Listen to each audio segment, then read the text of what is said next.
guys, so it is week 4 of Battleathon, the final week, and this is just such an exciting week for many, many reasons. For one, we're gonna see who comes out on top as the King's Assassins, and let me tell you, the counts last time were very, very close, so I cannot wait to see who comes out on top. And I'm gonna be getting to do some mood reading this week. This is the week where I'm just gonna get to a bunch of stuff that I've been wanting to read and just haven't had time to fit in, things that I think I'm gonna love, things that I haven't gotten a chance to read yet, and I'm excited to just see what the week holds. I don't have a lot of plans. I know I need to get to The Road of Bones, which is a book club read, and we will talk about that a little bit more later. And I really want to get to The Hunted Heir by Holly Renee. I read The Veiled Kingdom, loved it, and so I want to see what the sequel is like. I have heard some very mixed things about the sequel, so I am a little more nervous and apprehensive than I was before, but it's still a book that I'm anticipating reading, and so I definitely want to see what's not working for everybody, if nothing else, because I'm really, really nosy. But this is actually Future and me coming in to give you guys an intro, because I realized as I was editing this that I did not give you guys a very good proper intro. I did not start this vlog until Monday, and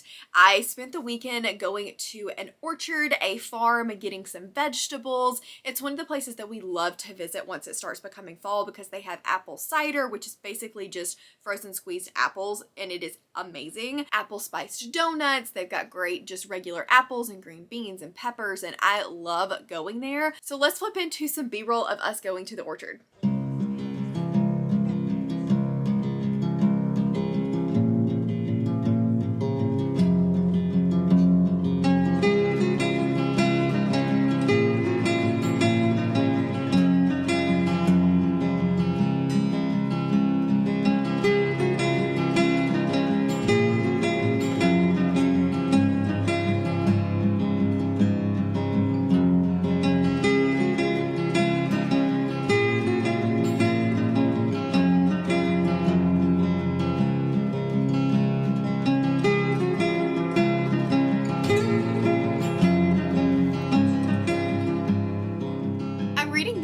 The Between the Covers book club hosted by Melissa. I will leave her information down for you guys. The live show for this is going to be on September 6th, so I think the Friday after you guys see this vlog. This is a Norse-inspired romantasy following Scylla, who is on the run for her life. She doesn't know why, but the queen wants her dead, and when her father is murdered, she goes off on the run. She has to travel the Road of Bones in order to get where she is going. She meets an unlikely group of people that are going to help her survive the Road of Bones. I don't have a whole lot to say at this moment. This is fine. The writing style is fine. The characters are fine, but I just don't feel like I'm connecting to it super well. I feel very just kind of meh and bored about it at the moment. I liked a lot of the like world building in the beginning and kind of the setup, but once she got on more of the Road of Bones, I've been kind of bored. They're not really doing a whole lot. I feel like we're just kind of talking about things. She's like cooking them dinner and talking to them and learning like the ins and outs of the group and how to defend herself and yada yada, and I just don't feel like there's anything going on. It also seems very repetitive to me at the moment. We're having some of the same phrases over and over again and some of the conversations over and over again. So I think this is going to be one of those books that I definitely feel like could have been shorter. It's a 21-hour audiobook, which is way too long. So I think that it's just gonna suffer a little bit from just feeling like it's dragging. The romance in this, I don't think is going to save it for me. It really needs to come in for the plot, because the romance just feels kind of bleh at the moment. They interact and she talks about how hot she thinks he is and like how she's slowly starting to like him and think about him in a more romantic way, and then he thinks about her in a romantic way, but that's like the extent of their relationship, and I'm just not really vibing with it at the moment. I wish that I was. I want to be vibing with it. I want there to be banter. I want it to be fun and make me giddy and kick my feet, but at the moment I'm just not feeling that. So yeah, I don't really have just a lot of like, I feel like I said I don't have a lot of thoughts. Those are a lot of thoughts, but not a lot of like overly positive thoughts at the moment. But this is a book that people love, a book that has been recommended to me many times, a book that I was very excited to pick up. So I'm hoping that maybe as we continue going, the kind of setup, the initial getting the writing jitters out, some of the repetitiveness will slowly start to dissipate as the plot starts to pick up, and I will end up enjoying it more. So I'm excited to continue listening to this. I don't have any further updates on the Ever Queen. I have just been slacking and have not wanted to pick up books in general, so I took a day off. But that is my ebook read, so I'm hoping that I can finish it up. I only have about an hour and a half left of the ebook, so I should be able to knock that out pretty quickly, and then we will have our first spin. I have just gotten home from work and we have a lot to do today. I did finish the Everqueen, so I definitely need to update you guys on that. We need to do a spin for it. But I also got a couple of packages in the mail, so I do want to show you guys those. I got my 2 Bookish box packages. Do I know what they are? Have no clue. I also got new pedals for my Peloton. I have been trying to ride this thing since I got it, and it kills my knee for some reason. I don't know why. So I'm gonna try a different set of pedals and see if that helps. We are trying to get healthier over here. So first thing on the agenda, I think, is to get out of these work clothes and then do just like a slow, leisurely workout and see how those do. We're gonna be going with the fuchsia pink outfit today. I just got this. It's CRZ, which I love their stuff. They're like a Lululemon dupe, but it actually fits me better than Lululemon does, and I really, really enjoy it. You can find it all on Amazon. That's where I got this top and the matching leggings to go with it. But I am about to do a ride, and then we'll open some books. Okay, we're done. I'm mostly refreshed, and let's open some packages. I don't know what is rattling around in here. That's kind of weird. These are both Bookish box. One I think is a Darkly and one I think is a Bookish box. Again, I have no idea which ones these are, so it's always a surprise. Oh, one of them is my Butcher and Blackbird. I forgot about this one. Okay. Ooh, it's pretty. So this is the front cover. It has some beautiful like fuchsia foiling. You can't really tell what color it is on the camera, but it's very hot pink. That's the back. And then we have, oh, I love those edges. Can you see the faces in the knives? That's cool. And then it wraps around. And then on the end papers, we have this. The hardcover is cool too. I like this. It's almost like a glittery iridescent foil. It's different, but I like it. This one's cute. This one's fun. I like this. And then the reverse dust jacket looks like this, kind of very similar to the end papers. I actually really like the reverse dust jacket. It just fits the vibes of the book, you know? Like the character art is gorgeous, but I think I might flip it. I think my non-romance heart may flip this. Ta-da! Very cute. I love it. I think it's super cute. Okay, and this one is actually like good quality. I know I've had some issues with Bookish Box's quality in the past, but that one, solid, looks good. Okay, let's see what this one is. This one should be the same month, just Bookish, which is their like less spicy version. Oh, by the way, in case you're wondering, this is their June box, which means they are catching up. Ah, I do remember what this is.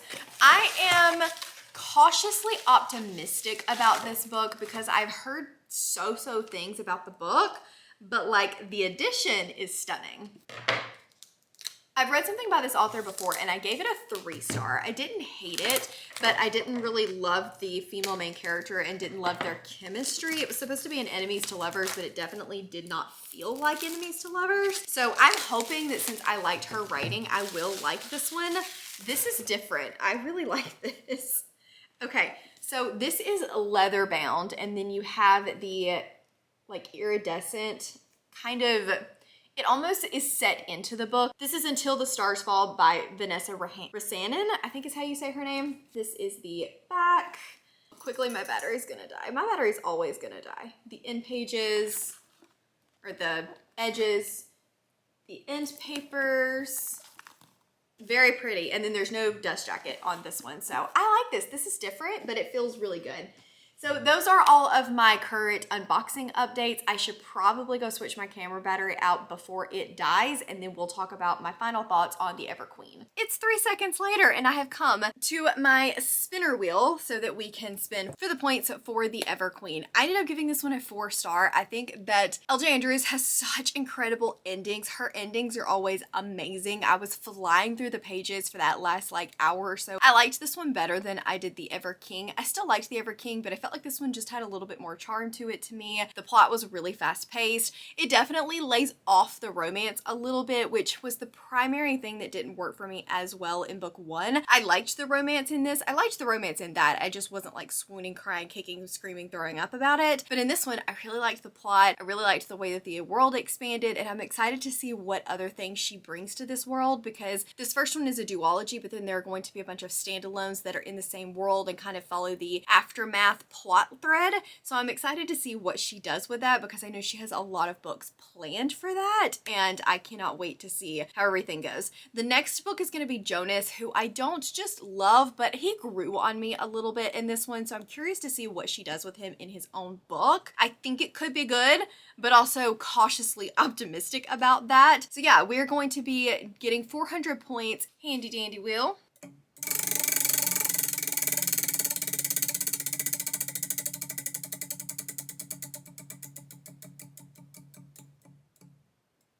Ooh.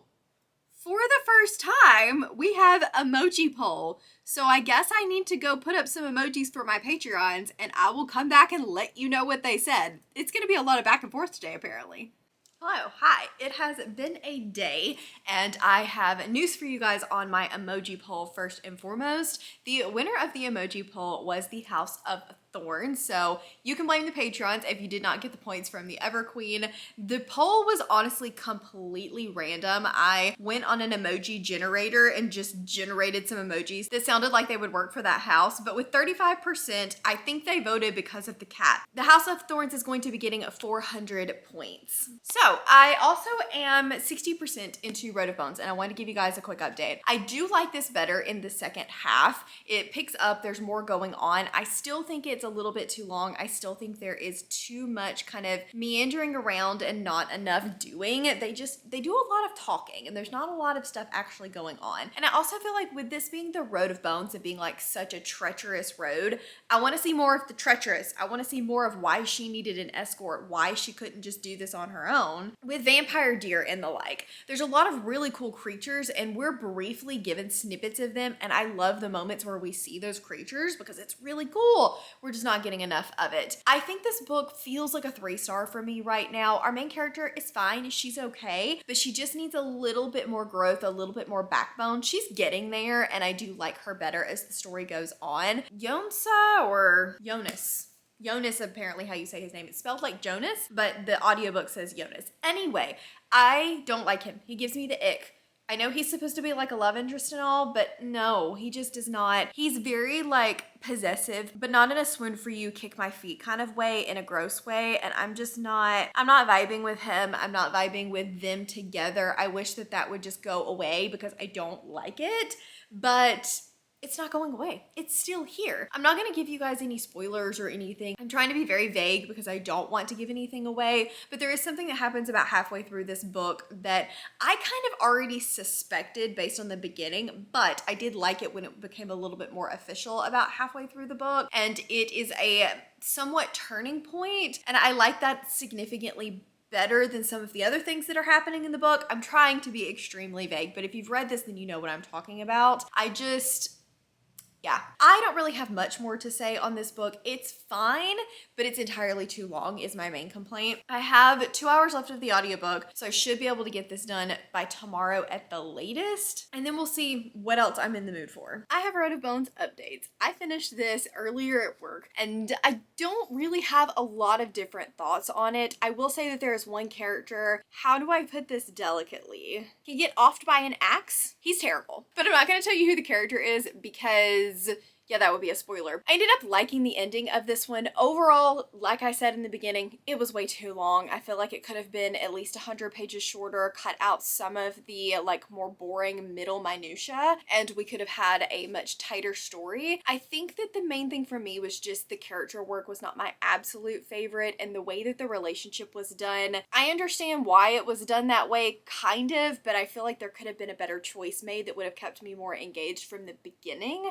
and made me more likely to not get to a point where I didn't care anymore. I definitely preferred the second half to this. It piqued my interest again. So I think that this is going to get a 3-star, and I will consider reading the sequel. I'm not 100% sold, but I did like the ending in the second half enough that I will definitely consider reading the sequel. So this one is going to get 300 points. If the House of Snakes gets the spin, then I think they will get an extra 10 points, but I think that's the only team that will get extra points for this one. So let's just do the spin and see who's going to get those points.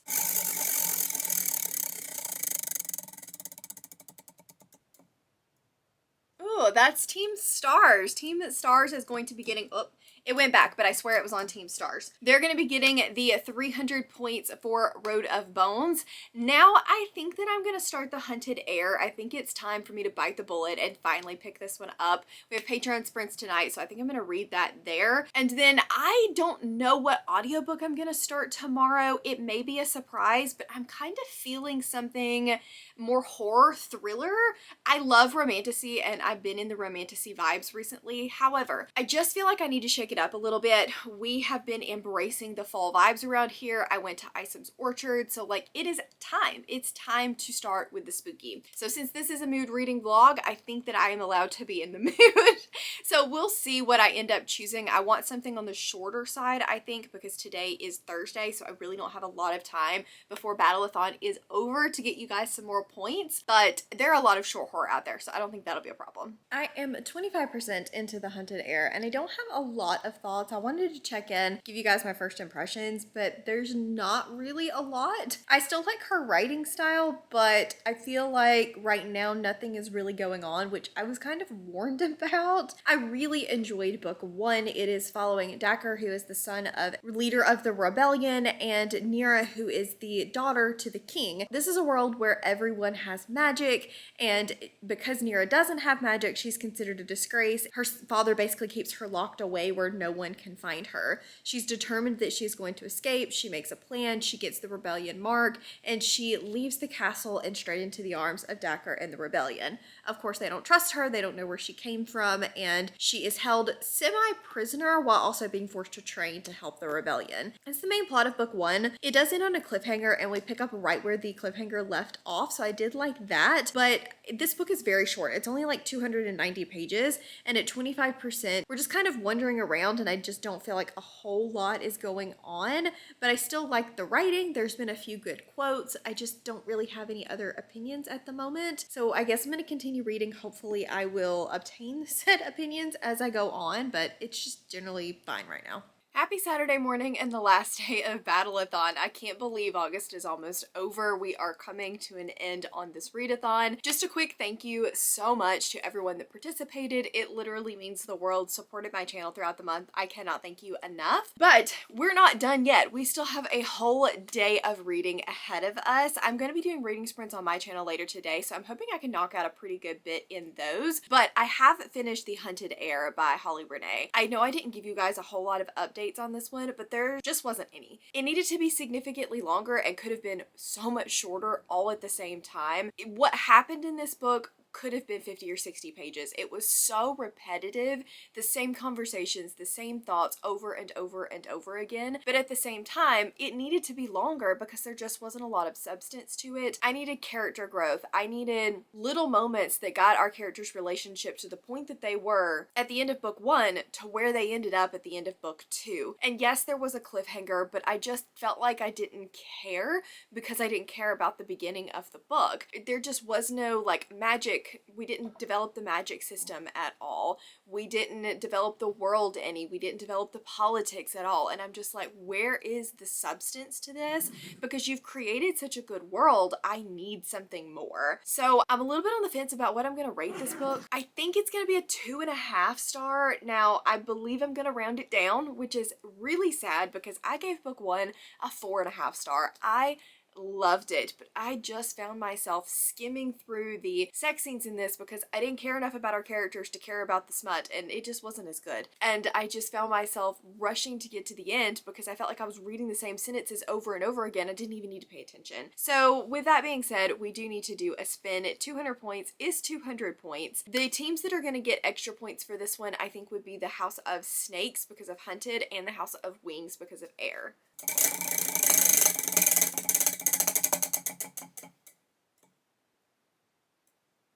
So the House of Thorns are actually going to be getting the points for the Hunted Air, so I'll be submitting 200 points for them. And then I did move on yesterday to a new audiobook, and I decided to pick up Bury Your Gaze. I told you guys that I was really considering picking up a horror book or a thriller because I just wanted a little bit of a change of pace from romantasy. Still loving it, still having the best time, but I wanted to shake it up and do something different. I heard so many good things about this book. It was only a 10-hour audiobook, and I was like, you know what? Let's do it. Let's find out what this is all about. Chuck Tingle writes some really hard-hitting horror that focuses heavily on societal issues. He wrote Camp Damascus as well, and I have not read anything by him, so I needed to pick this up. His profile picture is everything, or not profile picture, but author picture. Look at that!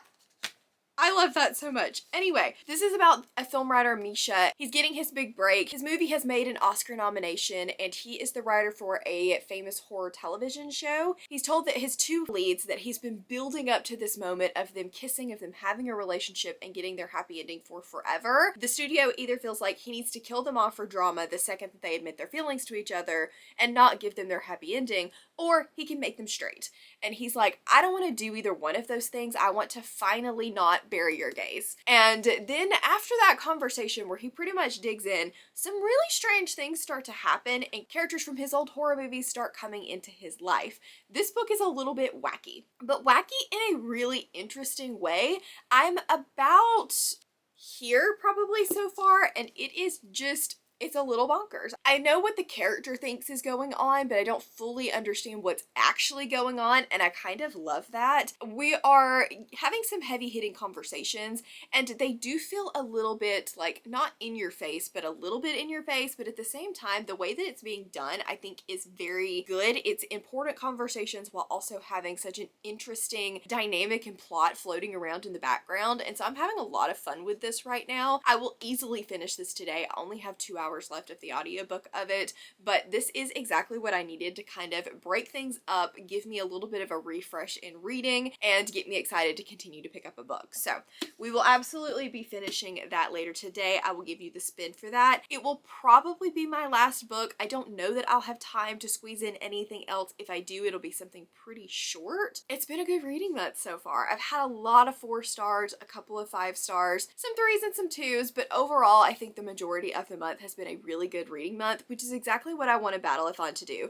Encourage people to read things that they think that they're going to enjoy, and to finally read those things that they think they're going to enjoy and maybe have been putting off because it scares them, or doing like me, and if you think it's going to be a 5-star, saving it for that right moment and then never reading it. So I hope that it has been successful in getting you to do that, and I will check back in with you guys in a little while once we are sprinting and I have been able to get through more of Bury Your Gaze.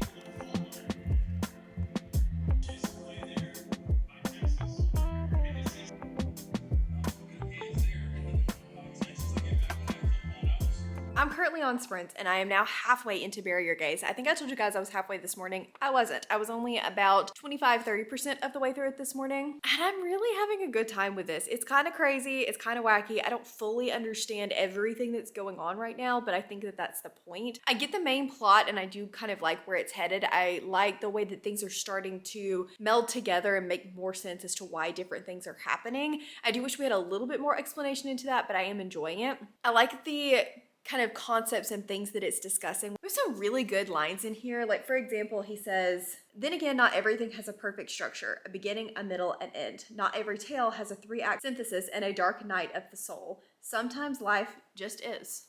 I really enjoy a lot of those lines, and just the conversations that it's having, I think, are great and really important, but it also is just so interesting. We also had a lamb eat someone's face off. So very cool, very interesting concepts. I am a little bit confused and hoping to understand a little bit more why I don't know, they seem like different timelines, but basically the mixed media part of it, where we have a different narrator talking about Misha from a outsider's point of view. I don't really understand what those are or why those are at the moment. If they are what I think they are, it could be giving me Cabin in the Woods vibes.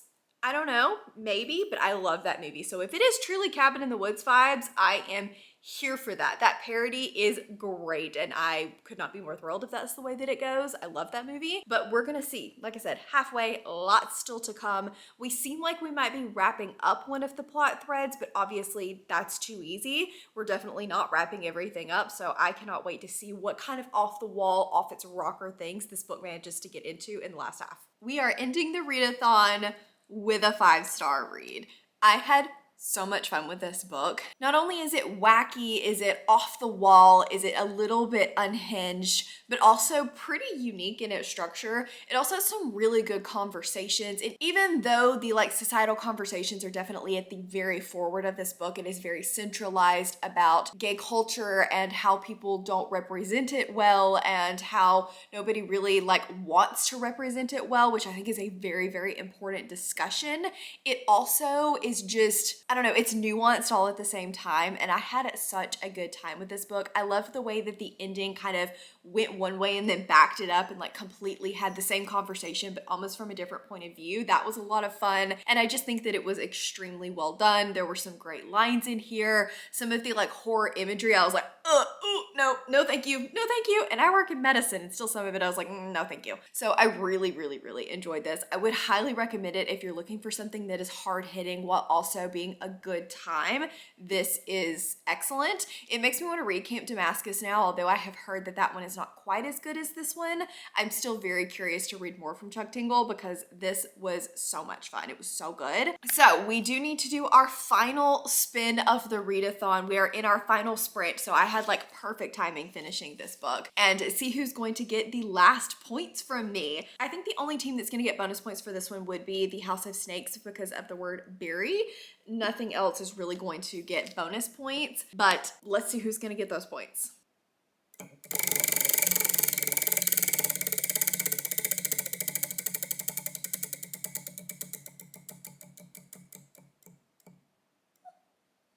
Okay, so the House of Wings are going to be getting 500 points for Bury Your Gaze. I'm so excited with the way this readathon turned out. Honestly, I have read so many good books. It has been such a good reading month, and I'm very excited to find out who is going to win this thing.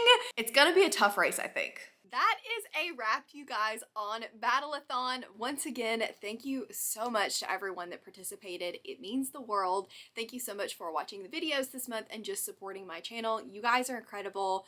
Could not do it without you. And thank you to all of the wonderful co-hosts that put up with me all month, helped me, hosted reading sprints. I literally could not do it without you guys. So please make sure that you are giving them a follow. I will link everybody down in the description box because they deserve the world. So I guess I should probably tell you who is the King's Assassins, right? You've worked all month, you've read all of the books, and now you want your pardon, you want your money, you want the job. So let's see who is going to be chosen as the King's Assassins. Unfortunately, one house is going down, and in the last place we are going to have the House of Thorns, and in third place is the House of Snakes. Just barely missing that pardon is the House of Wings, and that means that the crowned King's Assassins are going to be the House of Stars. Congratulations to everyone. You honestly did so incredible throughout the month. Please don't be discouraged if you came in last place because you guys killed it. I hope that you read all of the books. I hope that you read all of the 5-star reads. Let me know down in the comments below what your favorite read of the month was. Did this readathon help you get out of your comfort zone, or help you not necessarily get out of your comfort zone, but maybe pick up all of those books that you had been putting off? I'm dying to know. If you guys missed the last vlog and you want to check that out, I will leave it up here for you guys. But if you just want to let me know that you were here and you had a great time this month, leave me a star emoji for the King's Assassins. Thank you guys so much for watching, and I will see you next time. Bye!